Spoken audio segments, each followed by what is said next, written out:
Hey, you guys, I learned a new F word, friendship.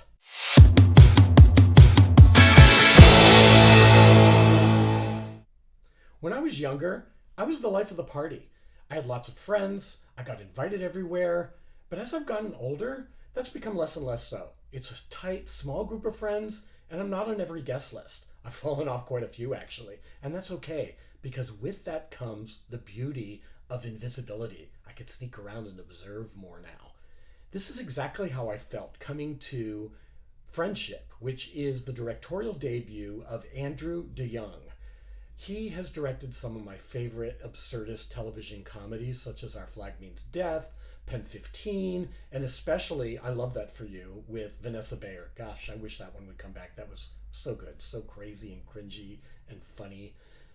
So he has written Friendship for Tim Robinson, who many of you might know from the sketch comedy series I Think You Should Leave, that's on Netflix. He was also a writer on Saturday Night Live. Tim Robinson brings a very dangerous bravado to his kind of schlubby characters. And this is exactly who he plays in Friendship. He plays Craig, who is a dull guy. He's got dull clothes that he's immensely proud of. They might have been really cool in the past, just like me, but they're not anymore. And he's married to Tammy, played by Kate Mara. They've got a teenage son, Steven, played by Jack Dylan Grazer. And there's not much going on in their lives. It's kind of dull.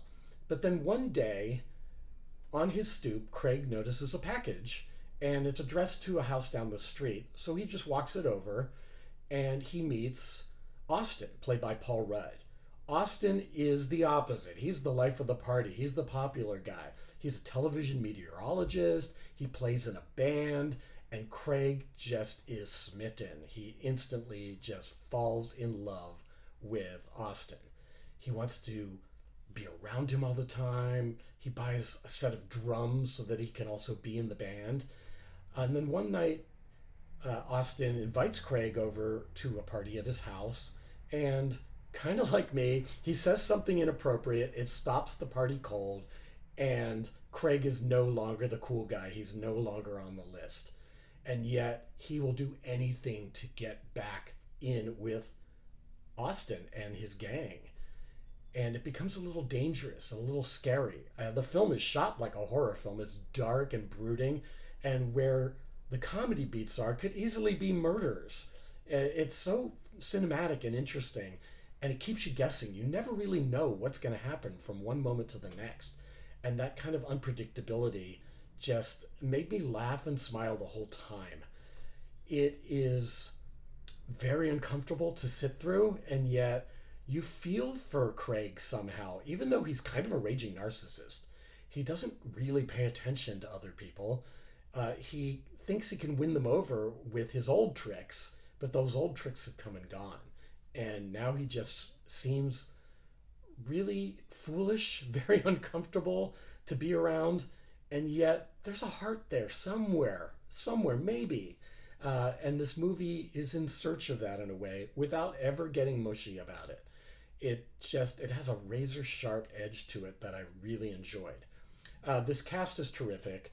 Tim Robinson is just this crazy unique force in it that you can't wait to hear what he says next or what he does next. And yet it's just so hard to be around it. Kate Mara is very sharp. I wish she had a little more to do, but what she does contribute to the film is a really nice counterpoint to Craig's absurd character. There's a really wonderful supporting turn by Billy Brick, who some of you may have seen in Hell of a Summer, which he co-directed. He plays this drug dealer who just has one of the trippiest, funniest scenes in the film. It keeps on going with crazy things like guns and smashed glass and people disappearing and whatnot. It's a lot of mayhem throughout, and yet I was there for all of it. It's in theaters now. It'll probably be streaming soon enough, but I would recommend seeing this with a crowded theater because the uncomfortable laughs are just part of the fun. Just watching everybody kind of titter and not know what to do with this really out there character who really brought me back to a time when I thought I was more popular than I was. And now I realize I'm not, and that's fine. So I love this one. I didn't hate it. Go see it. Did you see it? Uh, Leave a comment down below if you saw this film. I hope you responded it the way that I did. But until then, later haters.